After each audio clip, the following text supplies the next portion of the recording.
हमारे वो महाराज जी आते हैं, ये महाराज जी आते हैं, वो बाबा जी तो ऐसे हैं कि रात को बैठे 8 बजे से तो मिले 11-12 1 बजे तक, फिर सुबह से मिल लो, शाम से मिल लो। नहीं, हम आपसे कहते हैं सियोर वाले से मिलने की ललकता मत रखना, डमरू वाले से मिलने की ललकता रखना। शिव से सियोर वाला बाबा तो आपके जैसा है। आप भी एक लोटा जल चढ़ाते हो, हम भी चढ़ाते हैं, आप भी भजन करते हो, हम भी भजन करते हैं, आप भी भोजन करते हो, हम भी भोजन करते हैं। और निवेदन है, जिनको भगवान बनने का शौक हो उनको भगवान बनाओ। हमें इंसान है और हमें इंसान रहने दो। हमें इंसान है, हमें भजन करने दो, अपना स्मरण करने दो, भक्ति करो।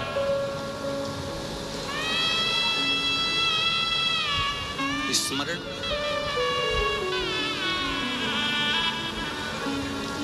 व्यासपीठ से एक बात कही थी, शरीर में अगर रोग आ जाए, बीमारी आ जाए, तो सबसे पहले अपने नजदीक के डॉक्टर के पास जाओ। हम डॉक्टर को शिव मानते हैं, शंकर मानते हैं। वो डॉक्टर अगर आपको कह दे कि ये रोग है, ये बीमारी है, इसके लिए दवाई खाना है, आप दवाई खाना प्रारंभ करो और शिव जी को एक लोटा जल चढ़ाना प्रारंभ करो, तो दवाया और दुआ जब दोनों साथ चलेगी तो तुम्हारा रोग जल्दी समाप्त हो जाएगा। शिव को रिझाने के लिए आडंबर ना करें, शिव को रिझाने के लिए दिखावा ना करें, और शिव को रिझाने के लिए ना तो व्यर्थ का खर्च करे और ना व्यर्थ की चर्चा। ना खर्चा करना है ना चर्चा करना। और उठाओ, 30 साल हो गए शिव महापुराण की कथा को बाजते बाजते।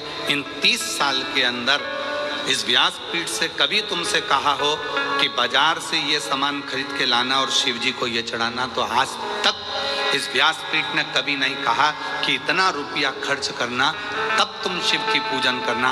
इस व्यासपीठ ने तो जो भी उपाय बताए वो दुर्वा के, कनेर के फूल के, बेलपत्री के, घर में कोई सामान है काली मिर्च उसका, गेहूं का दाना घर में है तो उसका, चावल का दाना घर में है तो उसका। इस व्यासपीठ ने जितने उपाय बताए, और ये जितने उपाय लोग कहते हैं ये उपाय हमें मिलते नहीं है। तुम एक शिव पुराण देखते हो, गीता प्रेस गोरखपुर की शिव पुराण पढ़ो, उसके बाद में एक एक पुराणों का अध्ययन करो, उप पुराणों का अध्ययन करो। लिंग पुराण है तो लिंग पुराण भी उप पुराण का अध्ययन करो, शिव पुराण है तो शिव पुराण की उप पुराण का अध्ययन करो, श्रीमद् भागवत पुराण है तो उसकी उप पुराण का अध्ययन करो। सारी पुराणों का अध्ययन करिए, आपको सब कुछ मिलेगा जो इस व्यासपीठ से बताया जाता है। उसका एक एक शब्द आपको पूरी पुराण में मिलेगा कि कहाँ काली मिर्ची, कहाँ अरहर की दाल, कहाँ गेहूं का दाना, कहाँ अनाज, कहाँ अक्षत, कहाँ दुर्वा, कहाँ बेलपत्र, कहाँ शमी पत्र, उसका वर्णन एक एक। बस तरीका, और वो तरीका जरूर हम बताते हैं कि बेलपत्र को किस दिशा में बैठकर जलाना है, दुर्वा को कैसे चढ़ाना है, ये तरीका, और तरीका होना जरूरी है। डॉक्टर के यहाँ जाते हो, डॉक्टर ने सारी दवाइयां दे दी और कह दिया सब खा जाना सुबह से। बोलता है डॉक्टर, जम के बोलो जरा, नहीं। डॉक्टर क्या बोलेगा, ये दवाई सुबह खाली पेट की है, भोजन के पहले खाना। ये दवाई सुबह उठते समय ले लेना, एसिडिटी की है। ये दवाई दूध से लेना, ये दवाई कुनकुने पानी से लेना, ये दवाई रात को सोने के टाइम की, एक ही लेना है, सुबह मत खा लेना। डॉक्टर ने दवाइयाँ दी, सबका तरीका बताया कि कौन सी दवाई कब और कैसे लेना है। उसी तरह शिव महापुराण भी अपना तरीका बताती है कि बेलपत्र चढ़ाते तो तुम्हारी जिंदगी निकल गई, जल चढ़ाते तो तुम्हारी जिंदगी निकल गई, पर शिव पुराण सुनने वालों ने चढ़ाने का तरीका सीख लिया, और जब चढ़ाने का तरीका सीखा तो शिव जी ने झोली भरना चालू। जल तेले भी चढ़ाते थे, शिव मंदिर पहले भी जाते थे, शिवरात्रि पहले भी करते थे, सावन पहले भी आता था, शिवरात्रि पहले भी आती थी, पर अब सावन के महत्व को तुम जान गए, अब सोमवार के महत्व को तुम जान गए, अब शिवरात्रि के महत्व को तुम जान गए, पूजन का तरीका तुम जान गए कि गेहूं चढ़ाने से संतान की वृद्धि होती है। कनेर का पुष्प अगर अशोक सुंदरी वाली जगह पर चढ़ाया जाता है तो बच्चे जिद नहीं करते। वही कनेर का पुष्प जब जलाधारी पर, जो पार्वती जी की जगह पर चढ़ाया जाता है, तो नारी के उदर में अगर कोई तकलीफ हो जाती है, बच्चेदानी में कोई तकलीफ हो जाती है, तो वो समाप्त हो जाती है। वही कनेर का पुष्प जब शिवलिंग पर चढ़ाया जाता है तो रोग से मुक्त होता है। ऐसे कनेर के पुष्प को चढ़ाने का तरीका शिव पुराण ने बता दिया। दुर्वा चढ़ाने का तरीका शिव पुराण ने बता दिया कि गणेश भगवान शंकर का जहां से जल बहता है उसका राइट स्थान जो होता है पानी बहने वाली जगह, वहां दुर्वा को 7 दुर्वा जब हम शिव को समर्पित करते हैं, शंकर भगवान को समर्पित करते हैं, तो चाहे 32 वर्ष की उम्र हो गई हो, चाहे 42 वर्ष की उम्र हो गई हो, शादी जरूर होती है। तो ये तरीका शिव पुराण ने बताया, जिसको आप लोगों ने स्वीकार किया। पूर्व की सारी कथाओं में केवल तरीके बताए, कैसे विचार, कैसे।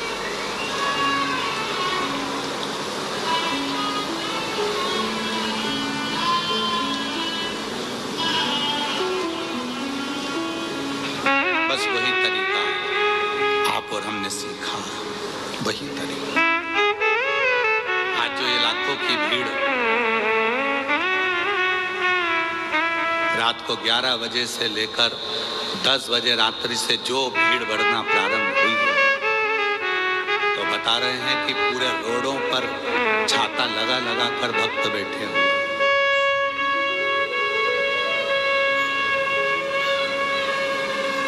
पूरे रोडों पर। और आप में से कई माताएं भाई बहन ऐसे हैं जो भिलाई के होने के बाद भी पहले आकर बैठकर जगह को संभाल रहे हैं। कोई रात को 3 बजे आ गया, कोई 2 बजे आ गया, कोई 11 बजे आ गया, कोई 10 बजे आ गया। रात के 10 बजे से लेकर तुम केवल ये 2.5 घंटे की कथा का इंतजार कर रहे हो। इस व्यासपीठ पर हम केवल 2.5 घंटे के लिए कथा करते हैं, आधा घंटा आशीष करता है, 2.5 घंटे। और सियोर वाला बाबा इस कथा को नहीं बोलता। सियोर वाले बाबा की इतनी सामर्थ्यता नहीं है कि प्रदीप मिश्रा इस कथा को बाँच ले। ये शिव पुराण बाँचने के लिए स्वयं देवाधिदेव महादेव ही व्यासपीठ पर बैठकर कथा का वाचन, और कथा करवाने वाला भी कोई दूसरा नहीं होता। अगर बोलबम समिति को दया सिंह जी को भोलेनाथ जी ने आगे रखा है, तो बाबा ने स्वयं शिव के रूप में किसी न किसी रूप में आकर दया सिंह जी पर कृपा कर कर कि भाई ये शिव पुराण तुम्हें सावन के महीने में कराना है, बोलबम समिति को कराना है।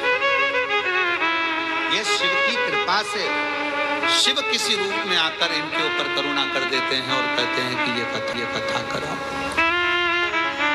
और कथा सुनने वाले आप नहीं हो। जितने शिव भक्त छाता लगाकर बैठे हैं, जितने शिव भक्त रोडों पर बैठे हैं, कीचड़ में बैठे हैं, पेड़ों पर टंगे हुए हैं, वृक्षों के ऊपर बैठे हुए हैं, कोई कहीं कहीं बैठे हुए हैं, पंडाल में बैठे हैं, चैनल के माध्यम से आस्था चैनल पर कथा सुन रहे हैं, फेसबुक यूट्यूब पर कथा सुन रहे हैं, जितने भी कथा सुन रहे हो, कथा आप नहीं सुन रहे, आपका कोई पुराना रिश्ता मेरे भोलेनाथ जी से है, जो भोले बाबा आपको बुलाकर कथा श्रवण करा रहे।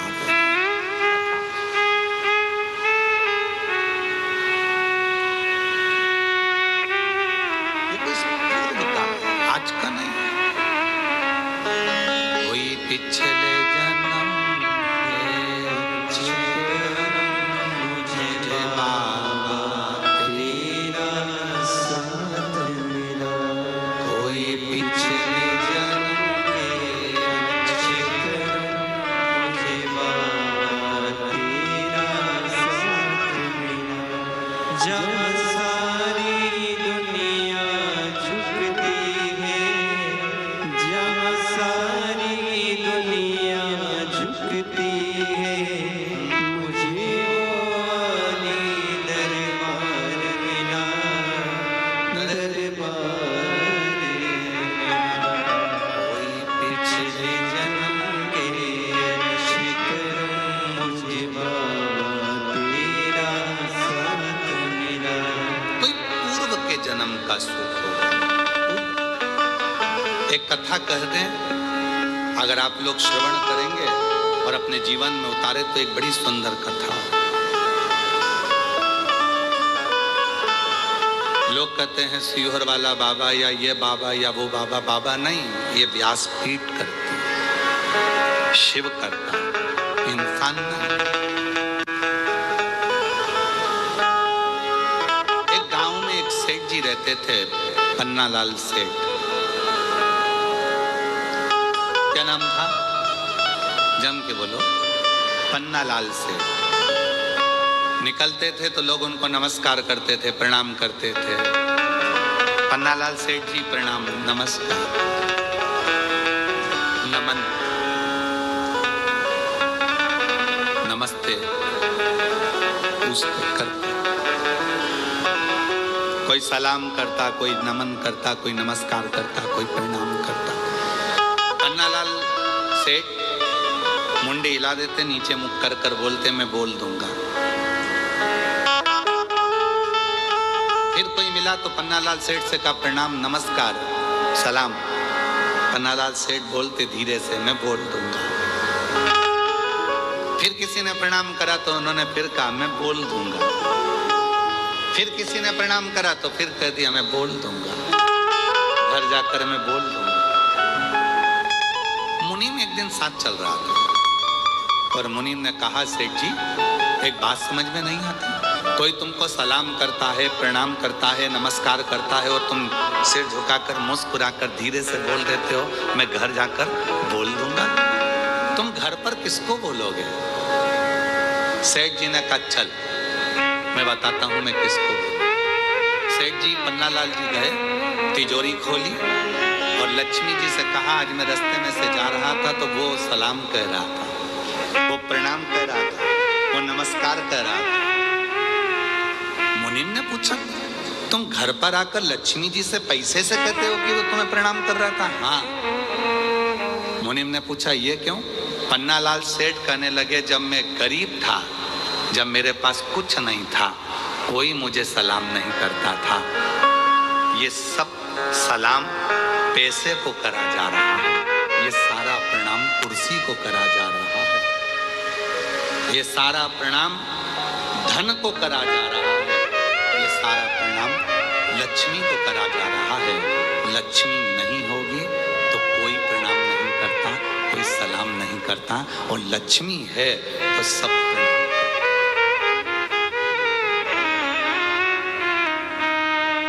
कोई बहुत बड़ी कुर्सी पर बैठ गया, कोई बहुत बड़ा अधिकारी बन गया, बहुत बड़ी कुर्सी पर बैठ गया, उसके भीतर कभी ये बात नहीं आना चाहिए कि लोग मुझे सलाम ठोक रहे हैं। तुझे नहीं, तू जिस कुर्सी पर बैठा है सलाम उसको ठोका जा रहा है, प्रणाम उसको करा, नमन उसको करा जा। जिस दिन रिटायर होगा, अपनी कुर्सी से उतरेगा, उस दिन तेरा सिग्नेचर भी उस ऑफिस में काम नहीं आएगा। तब समझ में आएगा कि इज्जत मेरी नहीं कुर्सी की थी, जिस कुर्सी पर मैं बैठा था।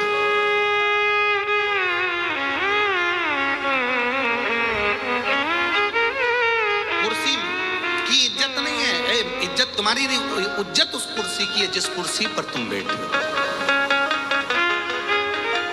जिस कुर्सी पर तुम्हें बिठाया।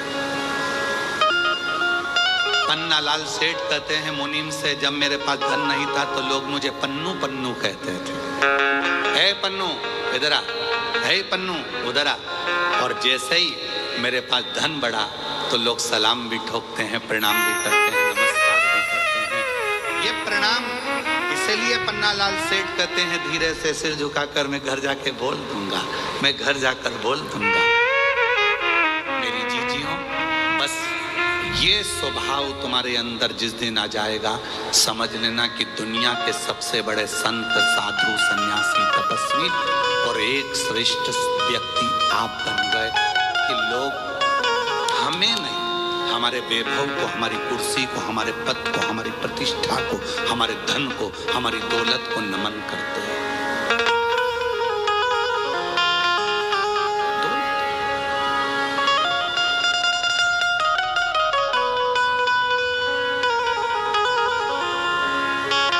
कौन नमन मर्यादा है। उस कुर्सी को लोग सलाम कर रहे हैं, तुम्हारे धन को लोग सलाम कर रहे हैं। तुम्हारे पास धन नहीं रहेगा, कोई सलाम नहीं करेगा, कोई प्रणाम नहीं करेगा, कौन याद करे? अभी पन्नालाल सेठ, पन्नालाल सेठ, पन्नालाल सेठ, और वही पन्नालाल सेठ के पास धन नहीं रहेगा तो लेंगे पन्नू इधर आ, तो पन्नालाल सेठ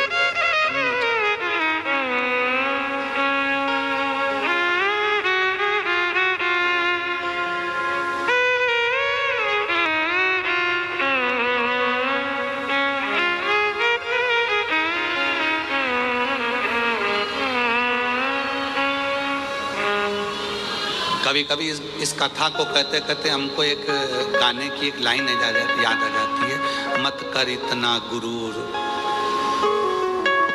मत कर इतना गुरूर इस सूरत पर, ना जाने ये सूरत कब ढल जाती है।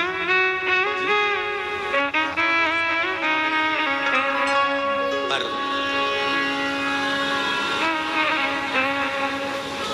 बोलबम समिति, जिस समिति का बच्चा बच्चा, जिस समिति का एक एक व्यक्ति, जिस व्यक्ति का एक एक समिति का कार्यकर्ता आए हुए भक्तों को अपना घर समझता, आए हुए भक्तों को अपना परिवार समझता और सेवा में।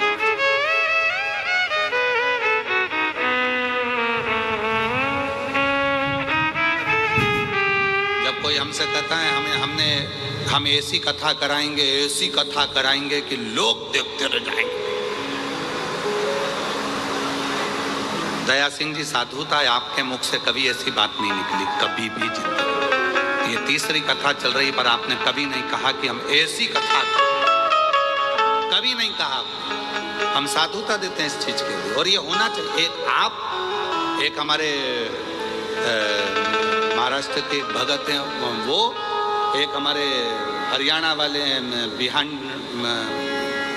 अपने तारा बाबा के कुटिया वाले कांडा जी, वो भी कभी नहीं बोलते। भले ढेरों की संपदा होगी, पर उनके मुख से भी हमने कभी नहीं सुना वो गोविंद गोपाल कांडा की गुरुजी हम ऐसी कथा करेंगे ना।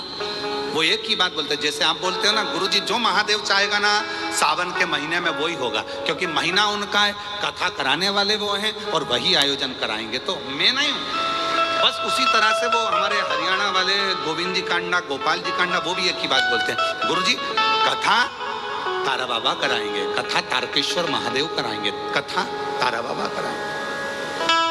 बहुत बहुत साधु का ये अपना नहीं है, ये सब उसका। प्रभु आपकी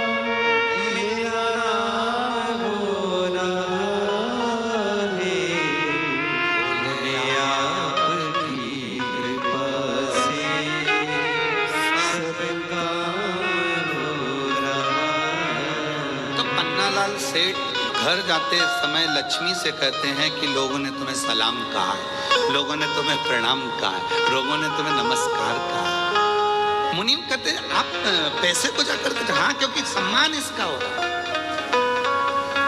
तो जितने भी बहुत ऊंचे ऊंचे पद पर बैठने वाले, चाहे अधिकारी हो, चाहे राजनेता, सत्ताधारी, वैभवपति कोई भी हो, वो अपनी कुर्सी को जाकर कहो कि ये सलाम तुम्हें कहा गया है, ये प्रणाम तुम्हें करा गया है, ये नमस्कार तुम्हें करा गया है।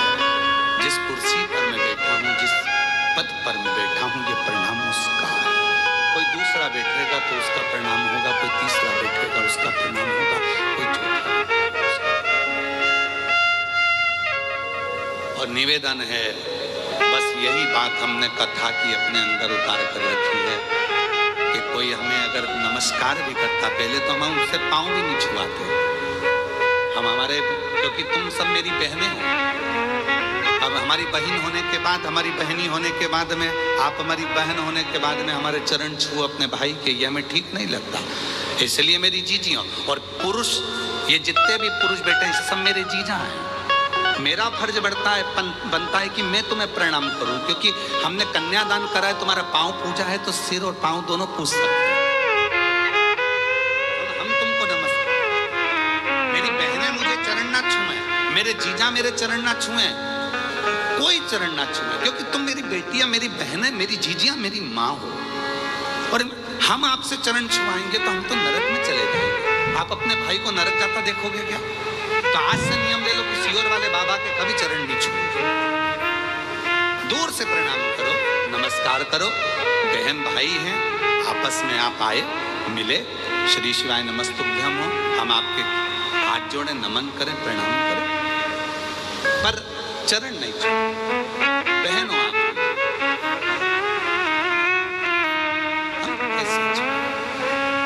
हमारे बीच में शिवरी नारायण वाले महाराज श्री पधारे हैं। एक बार जोरदार ताली बजाकर उनका साथ। प्रत्येक कथा में बड़ा भाव रखते हैं और प्रत्येक कथा में आपका आगमन होता है शिव की कृपा से। बहुत बहुत साधुवाद।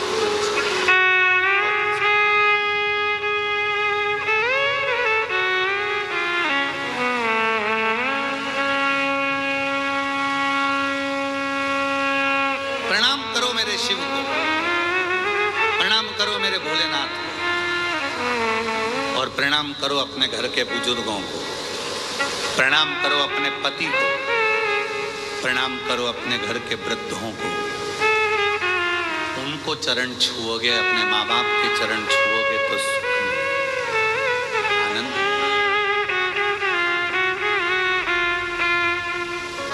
जिस प्रदोष की कावड़ पूरा सीहोर, मध्य प्रदेश सीहोर में लोग जिस कावड़ का दर्शन करने के लिए आते हैं, मात्र कावड़ के वो 2 लोटों का दर्शन करने के लिए, उस छड़ी का दर्शन करने के लिए लोग कावड़ भरने के लिए कुबेरेश्वर धाम पहुंचते हैं। अभी 25 आज 23 से कल का दिन बीच में, परसों लोग कावड़ भरने सुबह 9 बजे माँ सीवन के तट से कुबेरेश्वर धाम तक आएंगे, केवल उस कलश का दर्शन करने के लिए और जल भरने के लिए, क्योंकि प्रदोष की कावड़ सीहोर की जो भराती है उसको कामना कावड़ कहा जाता है।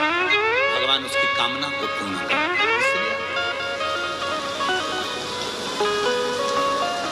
प्रदोष का दिन था, कावड़ का जल भरने के लिए मैं दानव आ गया, और मैं दानव ने जैसे ही कुएं के अंदर से जल निकाल रहा था, मैं दानव के मस्तक का पसीना उस मेंढक पर पड़ गया। मेंढक पर पड़ते से ही उस कन्या ने अवतार ले लिया।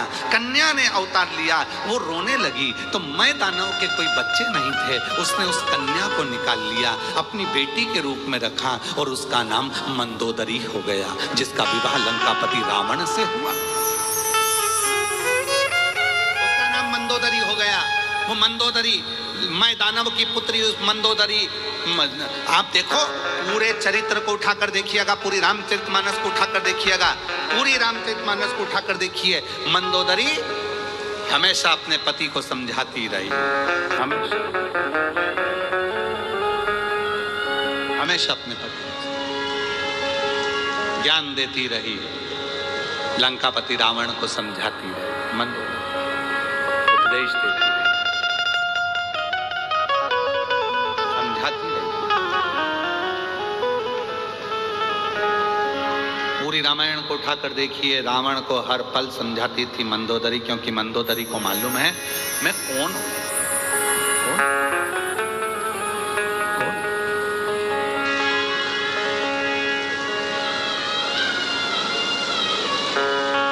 मैं दानव ने मंदोदरी से विवाह कर लिया। मैं दानव ने मंदोदरी का विवाह लंकापति रावण से कर लिया। रावण से कहते हैं जितना रावण शिव की साधना करता था, जितना रावण शंकर की आराधना करता था, जितना रावण शिव की साधना में डूबा रहता था, उससे 4 गुना ज्यादा शिव की साधना में मंदोदरी डूबी रहती थी। क्यों? आप सबको मालूम होगा, स्मरण में होना चाहिए आपको। लंका तहस नहस हो गई थी। केवल एक मंदोदरी ऐसी थी जिसके शिव भक्ति के कारण वो पूरी की पूरी लंका वापिस वैसी की वैसी हो गई थी। कहाँ से लाऊं गंगा, कहाँ से लाऊं यमुना, कहाँ से लाऊं गंगा, कहाँ से लाऊं यमुना, कहाँ से लाऊं सरयू अपार बड़ी रे, कहाँ से लाऊं सरयू अपार बड़ी रे, भूले तेरी सेवा हमसे न बनी रे, भूले तेरी सेवा हमसे न बनी रे, कहाँ से लाऊं लड्डू, कहाँ से लाऊं पेड़ा, कहाँ से लाऊं लड्डू, कहाँ से लाऊं पेड़ा, कहाँ से लाऊं बर्फी वो शक्कर जड़ी रे, कहाँ से लाऊं बर्फी वो शक्कर जड़ी रे, बोले तेरी सेवा हमसे न बनी रे, ओ बोले तेरी सेवा हमसे न बनी रे, कहाँ दे हम शिव।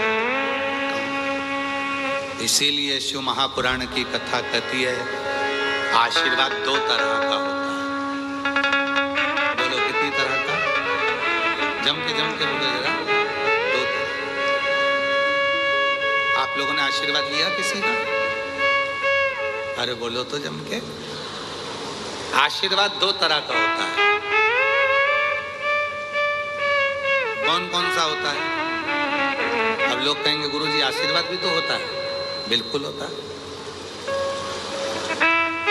जितने आस्था चैनल पर सुन रहे हो, जितने फेसबुक यूट्यूब पर सुन रहे हो, जितने सोशल मीडिया पर सुन रहे हो, जितने ये पवित्र शिव महापुराण के प्रांगण में जयंती स्टेडियम भिलाई में बैठकर कथा सुन रहे हो, जानते हो आशीर्वाद दो तरह का होता है।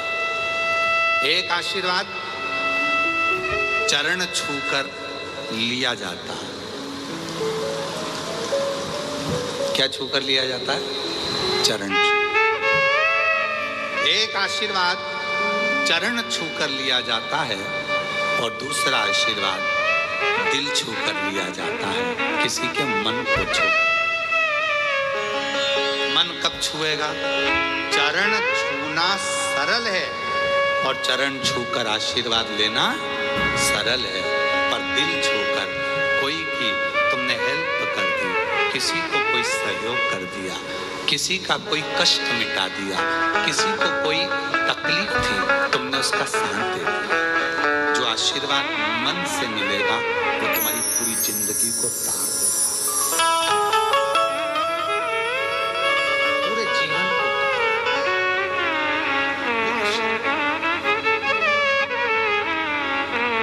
छुओ।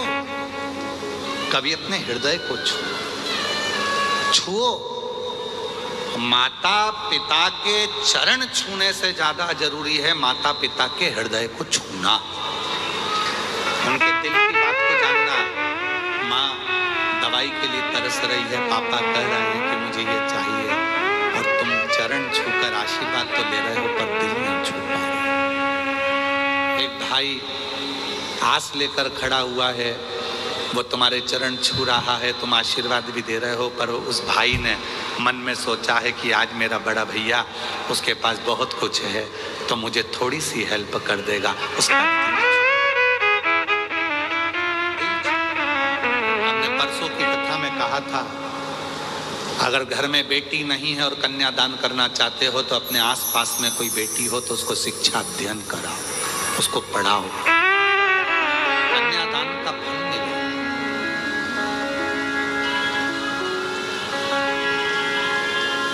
आशीर्वाद दो तरह का होता है, एक चरण छूकर लिया जाता है, दूसरा दिल छूकर लिया जाता है। चरण छूकर मिला वो अपनी जगह पर है, पर किसी का दिल तो छू। पराया दर्द जो अपनाए उसे इंसान कहते हैं, किसी के काम जो आए उसे इंसान कहते हैं। ये भारत की संस्कृति का, स्वयं खा लेना सुकृति है, छुड़ा कर खा लेना विकृति है, और बांट कर खाना ये मेरे भारत देश की संस्कृति है। ये मेरे भारत देश की संस्कृति है। जो मिला वो दिया, जो आप सब कौशल प्रदेश के हो, माँ कौशल्या जी की भूमि से हो, माँ कौशल्या जी के जन्मस्थली से हो। आप सब जानते होंगे कि जब माँ जानकी जी विवाह कर आई थी, कौशल्या जी ने एक फल दशरथ जी को दिया।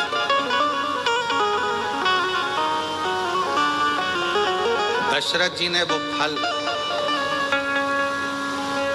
सीता जी को दिया था। अब तुम्हारी गोद में अगर कोई फल दे देना तो तुम ये सोचो ये तो मेरे लिए दिया, मैं ही पूरा खाऊंगी, पूरा मेरा, ये सब मेरा। कौशल नरेश की पवित्र कौशलपुर कौशल्या जी के गांव से, नगर से आप लोग, कौशल प्रदेश से आप।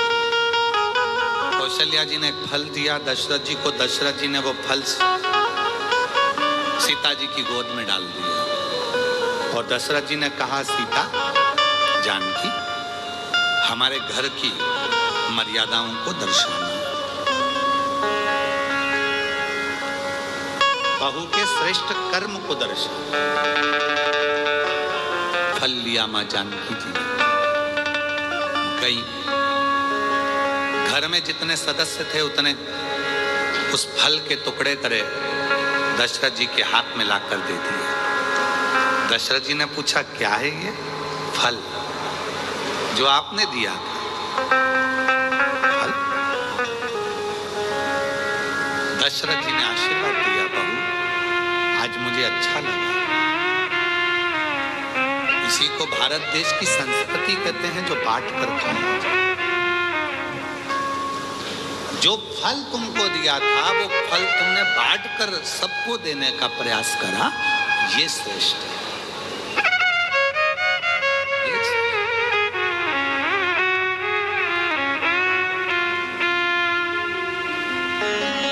अब कहाँ रहे, कहाँ संस्कृति रह गई? नींद का भी अपना एक दौर है, नींद का अपना एक दौर है। नींद को समझने वाले समझ सकते हैं कि माता पिता जागें उससे पहले बेटों को जागना चाहिए, माँ बाप जागे उससे पहले बेटे को जागना चाहिए, माँ जागे उससे पहले बेटी को जागना चाहिए, गुरु जागे उससे पहले शिष्य को जागना चाहिए।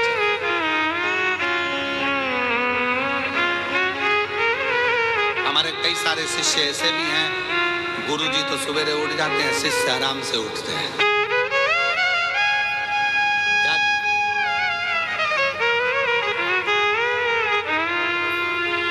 गुरु जागे उससे पहले शिष्य को जागना चाहिए, बाप जागे उससे पहले बेटे को जागना चाहिए, माँ जागे उससे पहले बेटी को जागना चाहिए, और सास ससुर जागे उससे पहले बहू को जागना चाहिए। पर अब नियम दूसरा हो गया, बेटा सोता है बाप जागता है, बेटी सोती है माँ जागती है, शिष्य सोते हैं गुरु जागता है, और बहू सोती है सास ससुर।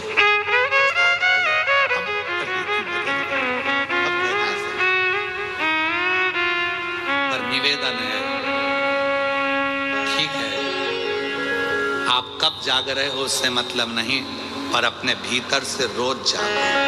अपने आसक्ति, तृष्णा, लोभ, वासना, इनसे थोड़ा जागो।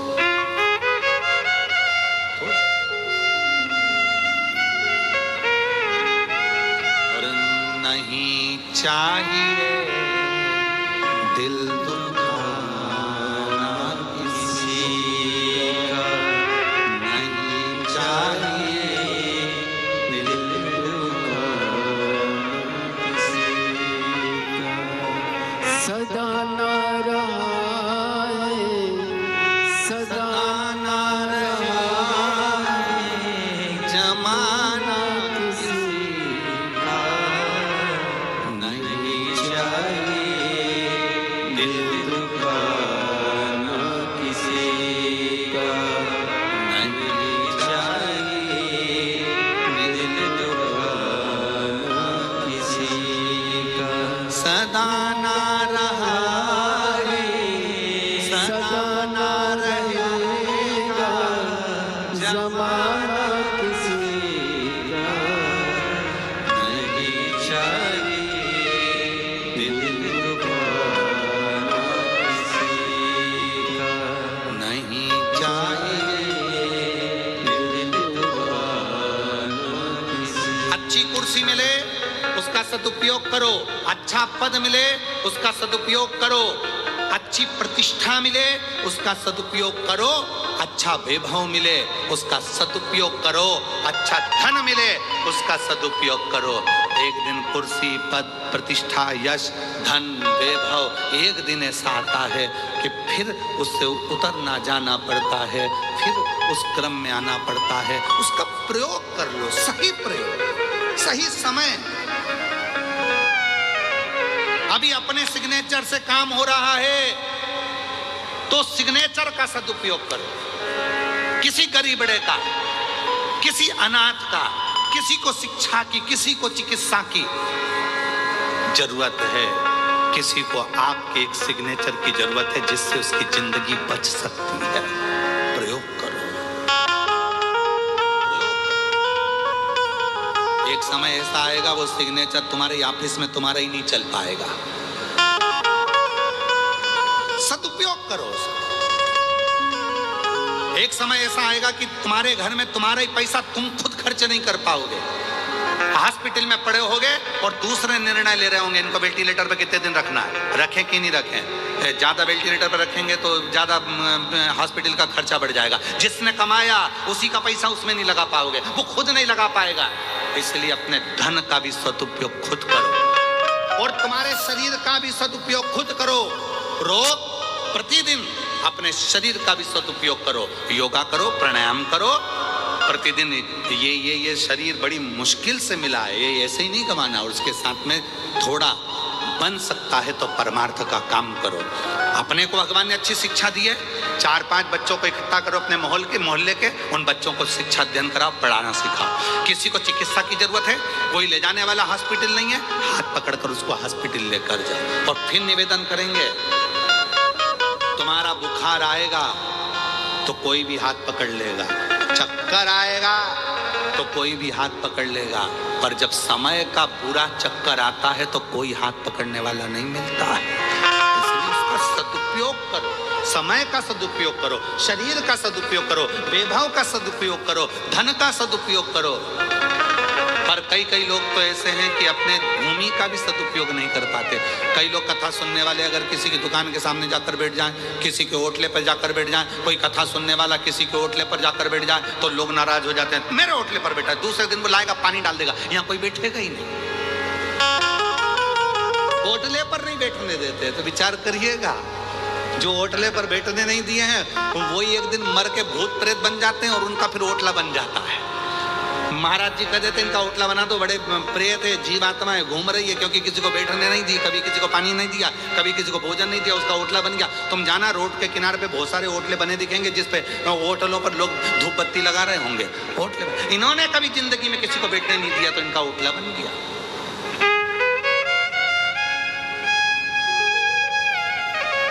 सदुपयोग करो अपने शरीर का। आपको शिक्षा है आपके पास में, पढ़ाओ। जरूरी नहीं कि आप टीचर होगे तो पढ़ाओगे, आप में टैलेंट है।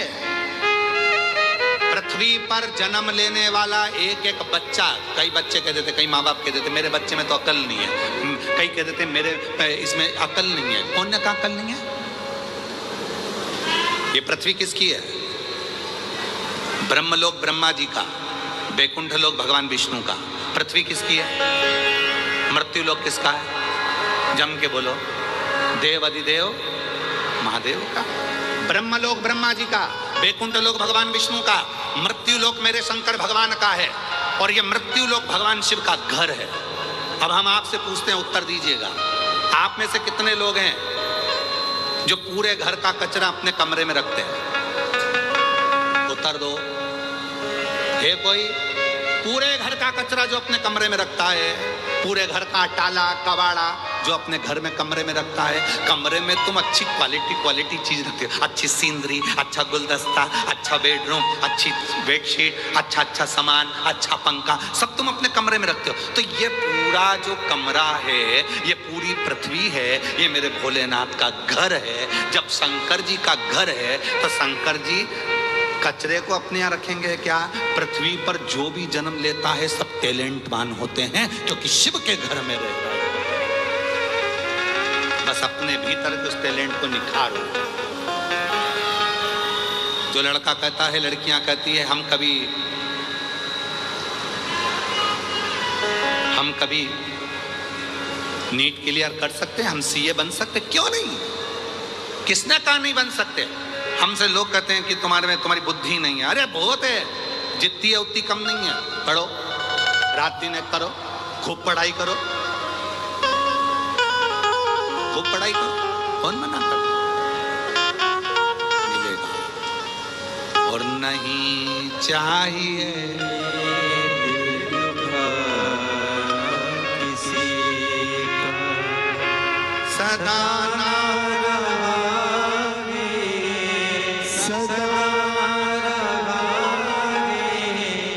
जमाना किसी का नहीं चाहिए, दिल दुखाना किसी का नहीं चाहिए, दिल दुखाना किसी का। अपने भीतर से टैलेंट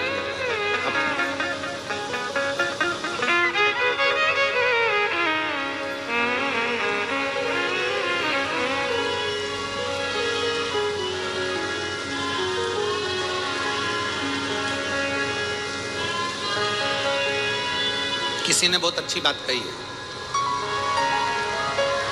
जिंदगी में इतने धोखे खाए हैं, जिंदगी में इतने धोखे खाए हैं, अब तो शहद भी उसी से खरीदता हूं जिसका मुंह सूजा हुआ होता है। कि मधुमक्खी का शहद लेकर आया है, अब तो शहद भी उसी से खरीदता हूं जिसका मुंह सूजा हुआ होता है। दिखता है कि शहद असली है, काटा है 2-4 जगह, काटा। मेरे शिव कथा कहती है, इसलिए शंकर की कथा कहती है। शिवपुराण कह रहे हैं, भगवान देवाधिदेव महादेव का चरित्र का, शंकर जी का पवित्र चरित्र है।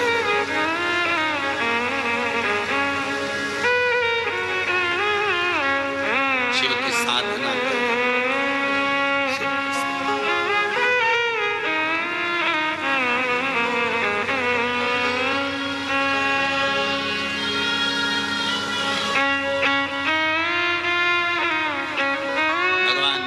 साधना भगवान शंकर का भाव। श्री शिवाय नमस्तुभ्यं, श्री शिवाय नमस्तुभ्यं,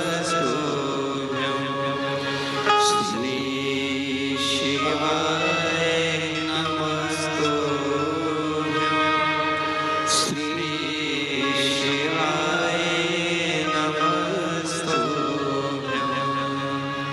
मंदोदरी शिव की साधना कर कर अपने पूरे लंका को वापस बचा लेते हैं। मंदोदरी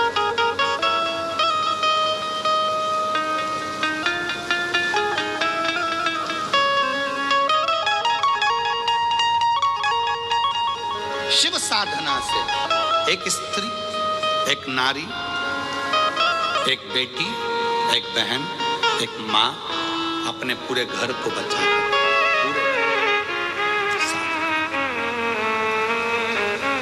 पूरे घर।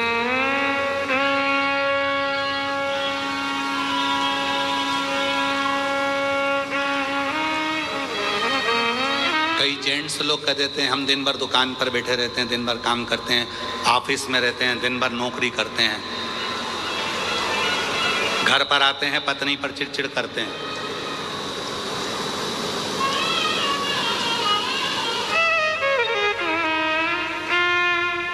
तुम वहां काम करते हो तो वो भी घर पर काम करते हो।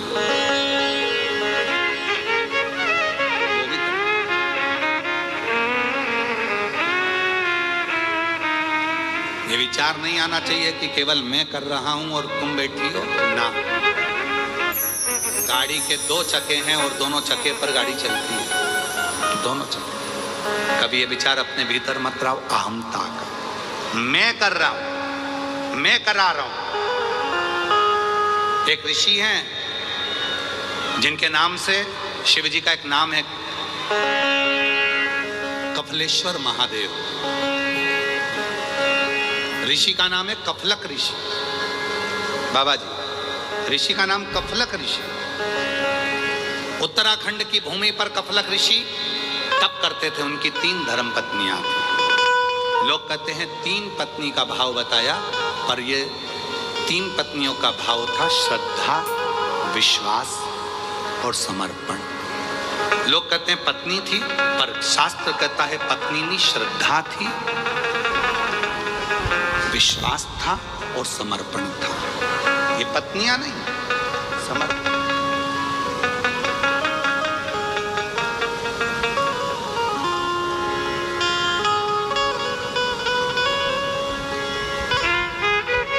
ये समर्पण है। कफलक ऋषि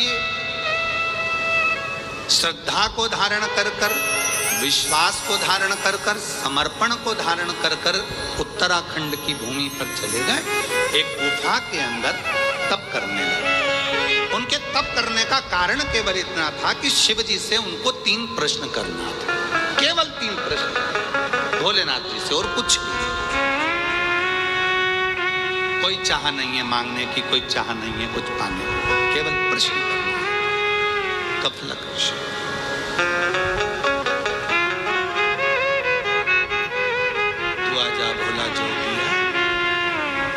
शिव से केवल 3 प्रश्न।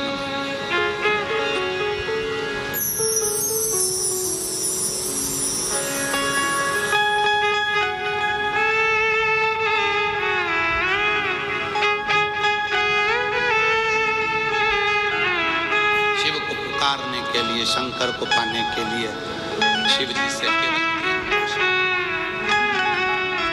केवल 3।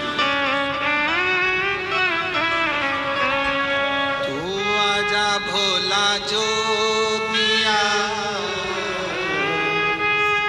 तू कर मेरे माया, तू आजा भोले जोगिया तू कर मेरे माया।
तुलना तुम्हारी।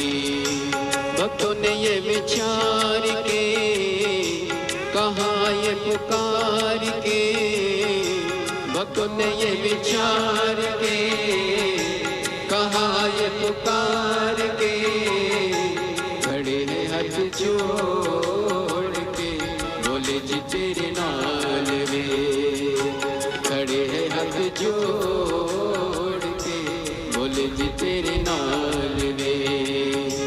तू आजा बोले जो किया तो कर मेहरबानिया, तू आजा बोले जो किया तो कर मेहरबानिया, खड़े हैं हाथ जोड़ के बोले जी तेरे नाल वे, खड़े हैं हाथ जोड़ के बोले जी तेरे नाल वे।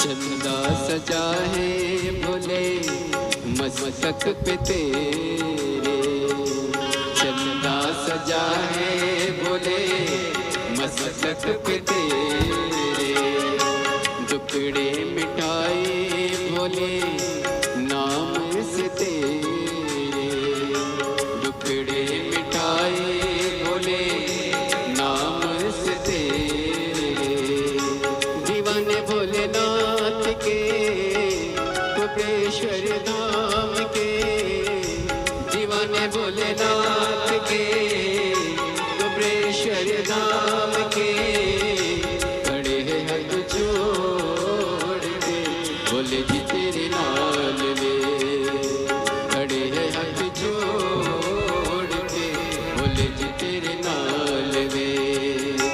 तू आजा बोले जो किया तो कर मेहरबानिया, तू आजा बोले जो किया तो कर मेहरबानिया, खड़े हैं हाथ जोड़ के बोले जी तेरे नाल वे, खड़े हैं हाथ जोड़ के बोले जी तेरे नाल वे, खड़े हैं हाथ जोड़ के बोले जी तेरे नाल वे।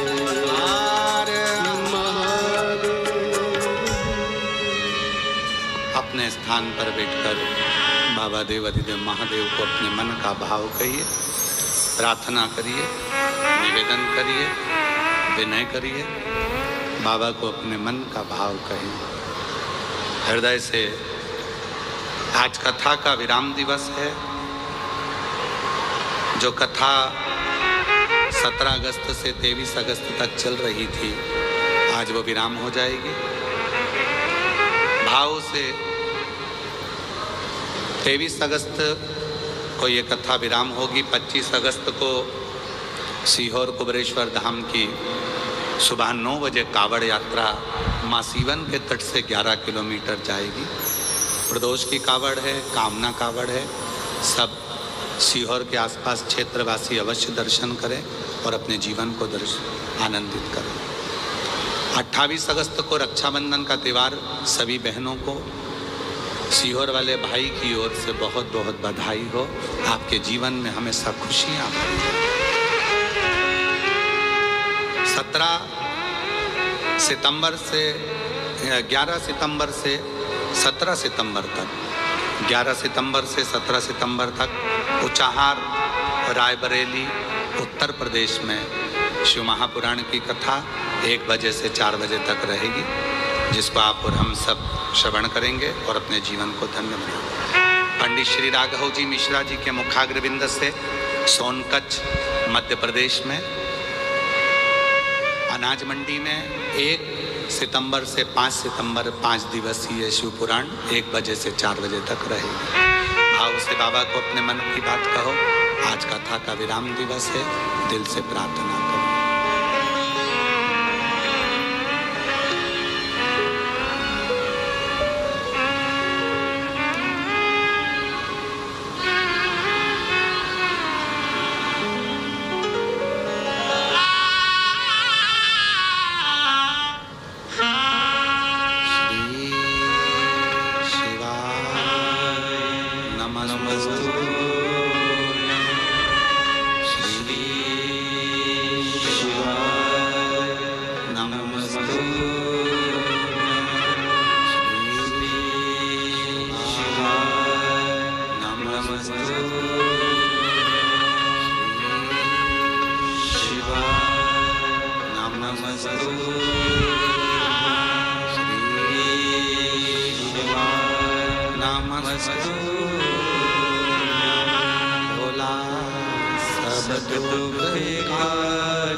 महापुराण की कथा वर्णन कर रही है। देवाधिदेव महादेव का पवित्र चरित्र का रहा,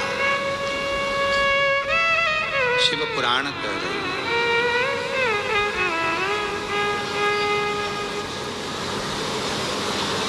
शिव को रिझाने के लिए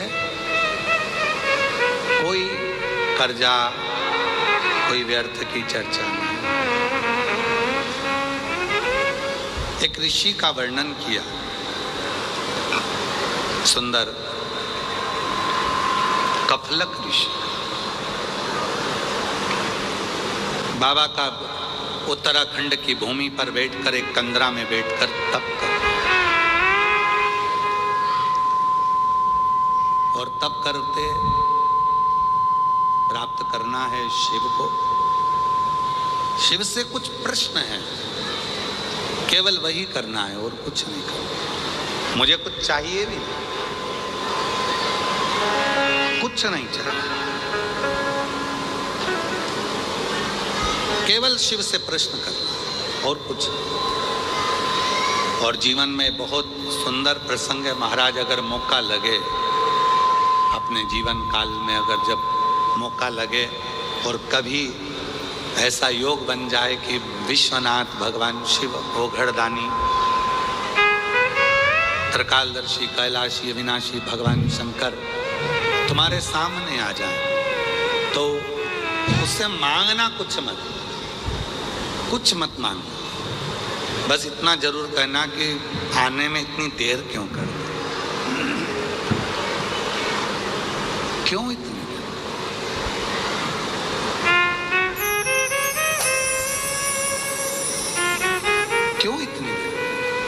अरे मांगा है भोलेनाथ से वरदान एक ही, मांगा है भोलेनाथ से वरदान एक ही। तेरी कृपा बनी रहे जब तक जिंदगी,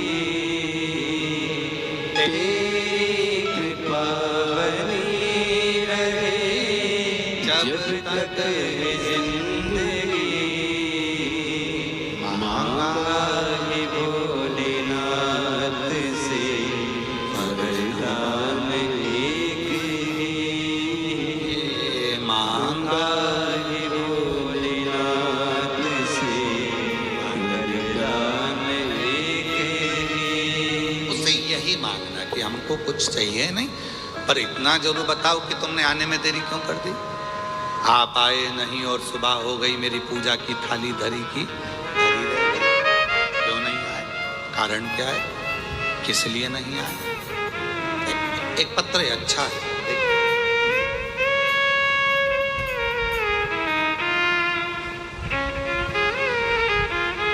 जब वो मिले उससे कहा जाए। अच्छा पत्र,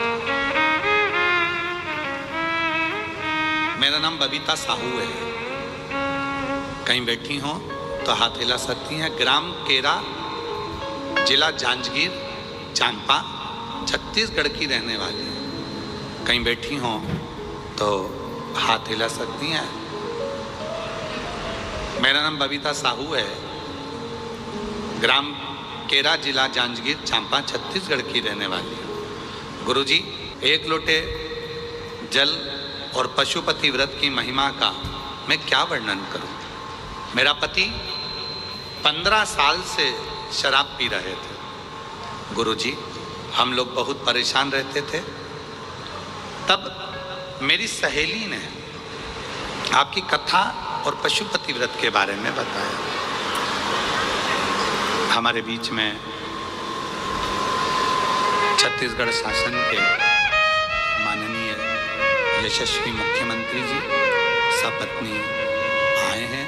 एक बार जोरदार ताली बजाकर उनके लिए स्वागत है। साथ में महाराज जी श्री राजीव लोचन महाराज जी भी आए हैं। साथ में शिवरी नारायण वाले महाराज जी भी आए हैं। एक बार जोरदार ताली बजाएं। माननीय यशस्वी मुख्यमंत्री जी छत्तीसगढ़ शासन से वो हमारे बीच में पधारे हैं और बड़े सरल सहज माननीय प्रधानमंत्री जी श्री नरेंद्र भाई मोदी जी के साथ में गृह मंत्री श्री अमित शाह जी के साथ में कदम से कदम मिलाकर छत्तीसगढ़ की कमान को पूर्ण रूप से संभाले हुए। एक बार जोरदार ताली बजाकर साधुता करें।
जाएं। छत्तीसगढ़ शासन के माननीय यशस्वी मुख्यमंत्री जी हमारे बीच में श्री विष्णुदेव सहाय जी पधारे हैं और आज निवेदन करता हूं माननीय मुख्यमंत्री जी से कि अपने 2 शब्द